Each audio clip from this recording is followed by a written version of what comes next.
Iba talaga pagkataga rito. Kabisadong daan. Mga first timer talagang malimit na aksidente rito eh. Lalo unang una, nagugulat sila sa tirik ng daan.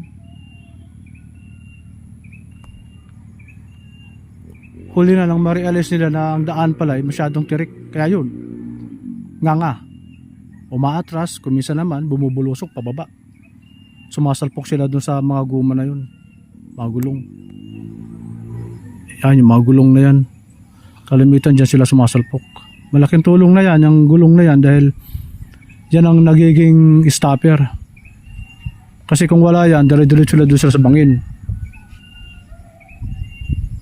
Pero sabi sa akin na Red Dragon ang ibang araw talagang bumubulusok pa ron kahit may mga gulong na yan.